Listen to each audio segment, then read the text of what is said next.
Hi guys, welcome in my new video. आज के अपने वीडियो में हम वेक्टर सबस्पेस की एक और इम्पॉर्टेंट थ्योरम देखेंगे। इस थ्योरम के स्टेटमेंट के according the union of two subspaces is a subspace if and only if one is contained in the other. तो मतलब समझते हैं पहले इसका। ये थ्योरम कहती है कि इफ़ W1 एक वेक्टर सबस्पेस है और W2 एक दूसरा वेक्टर सबस्पेस है, तो W1 और W2 इन दोनों का यूनियन भी एक वेक्टर सबस्पेस होगा, लेकिन केवल और केवल एक कंडीशन में, जब या तो W1 एक सबसेट हो W2 का या W2 एक सबसेट हो W1 का। हम कह सकते हैं कि अगर W1 एक सबसेट है W2 का या W2 एक सबसेट है W1 का, तो उस केस में W1 यूनियन W2 ये भी एक वेक्टर सबस्पेस हो जाएगा। देखते हैं इसका proof. Let W1 and W2 are two subspaces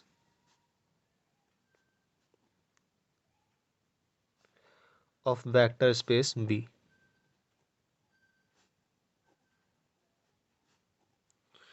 ना हमने W1 और W2 दो वेक्टर सबस्पेस कंसीडर कर लिए हैं। हम शुरुआत में ये कंसीडर कर लेते हैं लेट कि W1 कंटेन करता है W2 में और W2 कंटेन करता है W1 में।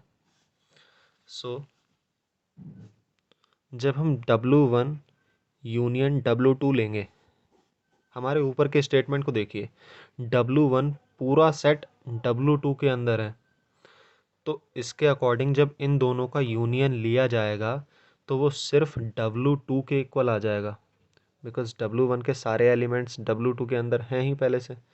जब इन दोनों का यूनियन लेंगे तो यूनियन क्या होता है, दोनों के एलिमेंट्स को एक साथ लिख करके जो सेट बनाया जाता है। अब दोनों में जब एलिमेंट्स बिल्कुल यहाँ पर W2 के इक्वल ही होंगे, हम कह सकते हैं कि W1 union W2 is equal to W2, जब W2 कंटेन करेगा W1 को। पहला स्टेटमेंट ये आ गया, और इस स्टेटमेंट को देखेंगे तो इस स्टेटमेंट से W1 यूनियन W2 इक्वल आ जाएगा W1 के, बिकॉज W2 के सारे एलिमेंट्स W1 में पहले से हैं, तो दोनों के जब यूनियन लोगे तो वो W1 के इक्वल आ जाएगा। नाउ अब हम देख सकते हैं कि अगर ये कंडीशन होती है, उस केस में भी यूनियन किसके इक्वल है, W2 के, जो कि एक वेक्टर सबस्पेस है, यानी कि ये वाली टर्म भी एक वेक्टर सबस्पेस हो जाएगी। और अगर ये टर्म होती है सेटिस्फाई, तो देखिए W1 यूनियन W2 W1 के इक्वल है और W1 एक वेक्टर स्पेस ही है। ये वाली टर्म उस केस में भी एक वेक्टर स्पेस ही होगी।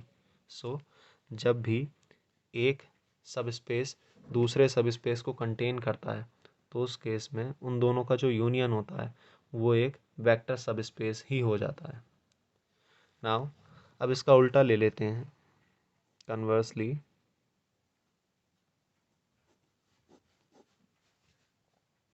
अब हम कंसीडर कर लेते हैं कि W1 union W2 is a subspace of V। इस कंडीशन में हमको प्रूव करना है कि या तो W1 कंटेन है W2 के अंदर और W2 कंटेन है W1 के अंदर। We shall prove that W1 is a subset of W2 और W2 is a subset of W1। Now अब देखते हैं, लेट हम उल्टा कंसीडर कर लेते हैं कि W1 सबसेट नहीं है W2 का एंड W2 सबसेट नहीं है W1 का। सो अगर हम ये कंसीडर करें कि अल्फ़ा W1 के अंदर है तो अल्फ़ा W2 के अंदर नहीं होगा हमारी एजम्पशन के अनुसार। और अगर हम बीटा कंसीडर कर लें W2 के अंदर, सो बीटा W1 के अंदर एग्जिस्ट नहीं करेगा। नाउ हम ये देख सकते हैं कि अल्फ़ा W1 के अंदर है बट W2 के अंदर नहीं है। सो हम ऐसे लिख सकते हैं alpha belongs to W1 union W2। Union में तो सारे एलिमेंट्स ही आ जाते हैं, W1 के भी W2 के भी। सो उस केस में तो अल्फ़ा एग्जिस्ट करेगा ही।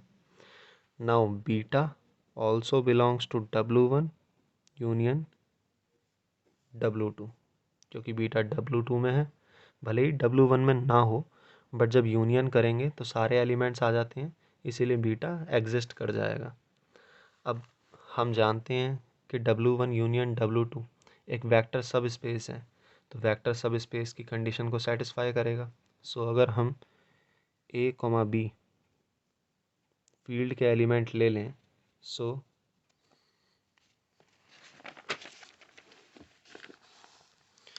A alpha plus B beta W1 union W2 में एग्जिस्ट करेगा, since W1 union W2 is a सब स्पेस। नाउ अगर हम A और B को 1 कंसीडर कर लें या unit element of field F, unit element क्या होता है कि उससे किसी की भी एलिमेंट की मल्टीप्लिकेशन होने पर वो वही एलिमेंट प्रोवाइड करा देता है। सो अगर हम यहाँ पर 1 अल्फ़ा यहाँ लिख दीजिए belongs to field F plus 1 beta belongs to W1 union W2, so ये हो जाएगा alpha plus beta belongs to W1 union W2। अब हम यहाँ देखते हैं कि पूरा element alpha plus beta belong करता है W1 यूनियन W2 को, बट हमने ये कंसीडर किया था कि W1 कंटेन नहीं है W2 के अंदर और W2 कंटेन नहीं है W1 के अंदर, मतलब इन दोनों के अंदर कॉमन एलिमेंट्स नहीं हैं।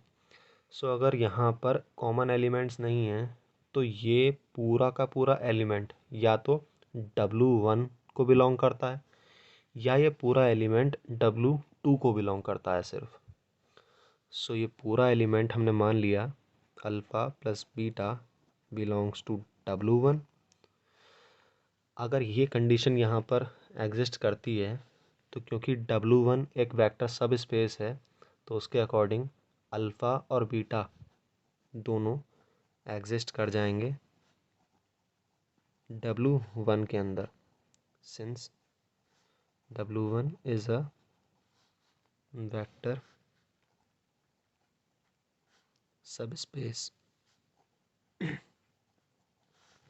नाउ अब आगे देखेंगे सेम, अगर हम अल्फ़ा प्लस बीटा उस टर्म को पूरी को W2 के अंदर एग्जिस्ट करा दें, सो उस केस में अल्फ़ा W2 में एग्जिस्ट करेगा और बीटा W2 में एग्जिस्ट करेगा, क्योंकि W2 भी एक वेक्टर सब स्पेस है।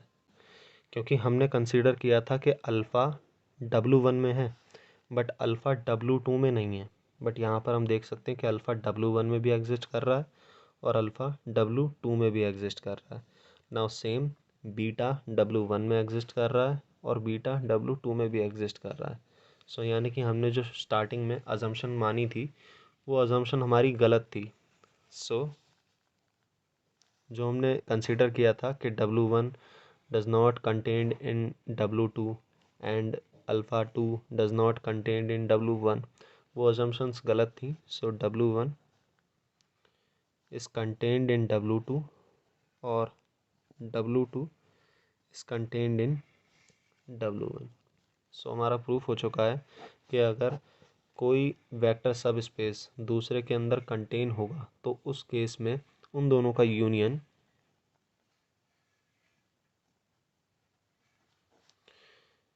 एक सब स्पेस हो जाएगा ऑफ वेक्टर स्पेस बी का। नाउ हमारी थ्योरम प्रूफ हो चुकी है। सो आई होप आपको थ्योरम समझ में आई होगी। अगर वीडियो अच्छा लगे तो प्लीज़ लाइक करें, शेयर करें और प्लीज़ चैनल को सब्सक्राइब करें। Thank you.